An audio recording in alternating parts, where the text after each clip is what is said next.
Our next speaker is the ambassador from Germany, Axel Dittmann. Is he here? I'm just looking to see. Would you mind standing up? Axel, if you remember, I said in the beginning I'm going to say things that I think may be new and surprise many of you. Maybe I'll be wrong. But I have something to say. This is Holocaust Remembrance Day, and we have the ambassador from Germany. And I think I'm going to surprise you in what I'm going to say now. One, thank you for being here.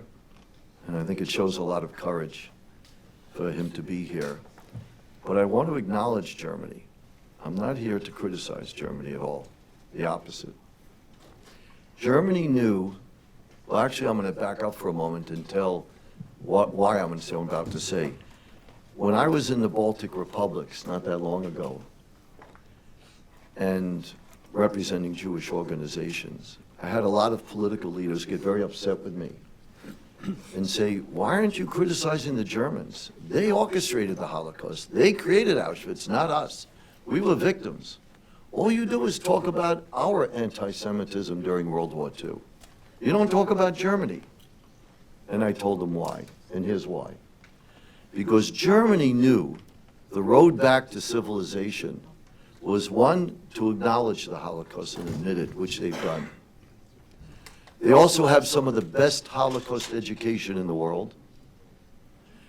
And they also have the strongest anti-Nazi laws in the world. And you can't go to Berlin without walking down the street and seeing in the street the names of Jews who had owned a house, and when they were deported, it has their name and the date that they were deported. You're reminded of that everywhere in Berlin. I don't know of any place anywhere in the world, including Israel, where you see that.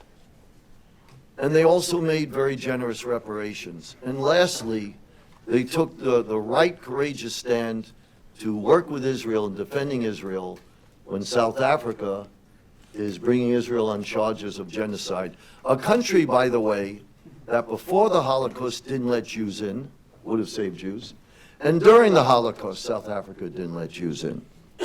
So with that said, I give you the ambassador.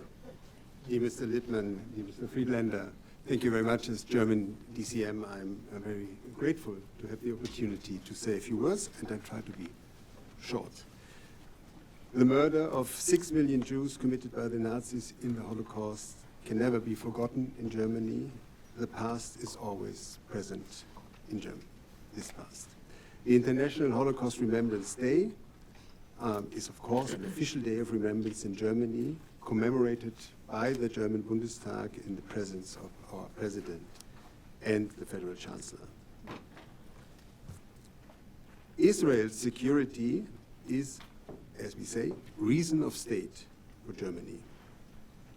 And after the horrific terrorist attacks by Hamas on Israel, Germany unequivocally stands by Israel's side. Israel has the right to self-defense in line with international humanitarian law. Israel's existence and safety cannot be questioned. We work together closely with the United States, our closest ally outside Europe, towards a sustainable peace. One word about Germany today, very briefly, just to say that we are grateful that today we have, again, a thriving Jewish community in Germany. I think it's to the order of 100,000 members, and we are humbled and we are very grateful for that. And at the same time, it is very clear that anti-Semitism has risen in Germany, has risen more also following October 7. This is completely unacceptable, has sharply been rejected by the government, by the Bundestag. And I can just reaffirm that we will keep the remembrance of the Holocaust and we will firmly combat anti-Semitism today. And thank you very much for giving me the opportunity to speak today. Thank you.